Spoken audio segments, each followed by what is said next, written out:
ഈ വല ഇനി ഇവർക്ക് ഒറ്റക്ക് പിടിച്ച് കയറ്റാൻ പറ്റൂല, അത്രക്ക് കഷ്ടപ്പാടാണ്. ഇത് നമ്മുടെ വെള്ളം വന്നേക്കുന്നുണ്ടാ. നമ്മുടെ വെള്ളത്തിന് വേണമെങ്കിൽ അവരുടെ പണി നോക്കി പോവാം. പക്ഷെ അങ്ങനെയല്ല ഇവിടെ എന്ന് വെച്ചാൽ എല്ലാവരും പരസ്പരം പ്രത്യേകിച്ച് മലപ്പുറം ഭാഗത്ത് പറയുമ്പോൾ കൂടും. എല്ലാവരും കടൽ പണി എന്ന് പറഞ്ഞാൽ അവരുടെ ഈ തൊഴിൽ എന്ന് പറഞ്ഞാൽ അങ്ങനെയാണ്. കണ്ടാ എല്ലാ വള്ളക്കാരും നിന്ന് കഷ്ടപ്പെട്ട് കണ്ടാ വല പിടിച്ച് തരണ. അവർക്ക് വേണമെങ്കിൽ അവരുടെ വെള്ളത്തിലെ കാര്യം നോക്കി പോയാൽ മതി. പക്ഷെ അങ്ങനെ ഒരിക്കലും പോകില്ല. ഈ ഫീൽഡിന്റെ ഏറ്റവും വലിയ പ്രത്യേകത കണ്ടാ ഇവരുടെയാണ് വല പോയത്. വെള്ളത്തിൽ ചെളിയിൽ പോയി ലക്ഷങ്ങളുടെ വലയാണ്. അപ്പൊ ഇത് കീറാണ്ട് പിടിച്ചായിരുന്നേ നമ്മുടെ വെള്ളം.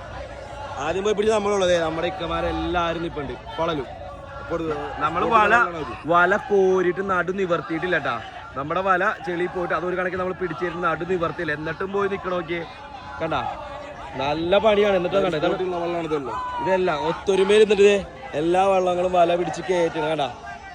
കണ്ടാ ഇതാണ് കടലിലെ മക്കളുടെ ഏറ്റവും വലിയ ഒത്തൊരുമ സഹകരണം എന്ന് പറയുന്നത്. ഇതാണ് സ്വന്തം കാര്യം നോക്കി ആ ഒരു പരിപാടി ഇല്ല. ഞാൻ വീണ്ടും പറയണേ, നമ്മളെല്ലാവരും ഒരു കെട്ടാണ്. കണ്ടാ ആ വള്ളത്തിന് വേണ്ടിയാണ് ഇന്നിപ്പോ ഈ നമ്മുടെ വള്ളമായാലും ഈ വള്ളമായാലും ആ ക്യാരിയർ വള്ളങ്ങളായാലും ഒക്കെ വന്നേക്കണത്. ആ വള്ളത്തിന്റെ ക്യാരിയർ ആൾക്കാർ ഈ വള്ളത്തിലുണ്ട്.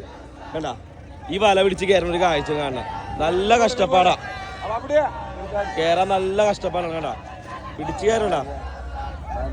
നമ്മുടെ ഇപ്പൊ വള്ളം നമ്മുടെ ആലോചിക്കണം കേട്ടോ. ഈ വള്ളം നമ്മ വല അടിച്ചിട്ട് കുറച്ച് ചെളിയിൽ പോയിട്ട് നമ്മ ഒരു കണക്കിന് പിടിച്ചല്ലേ നടു ഓടിച്ചാണ് കയറിയത്. എന്നിട്ട് അത് കഴിഞ്ഞിട്ട് കുറച്ച് മിനിറ്റുകൾ എന്നിട്ട് ഓടി തന്നെ പറ്റില്ല എന്ന് പറഞ്ഞല്ല, ഓടി തന്നെ വേഗം പോയി ഈ വല പിടിച്ച് കയറ്റണം. കണ്ടാ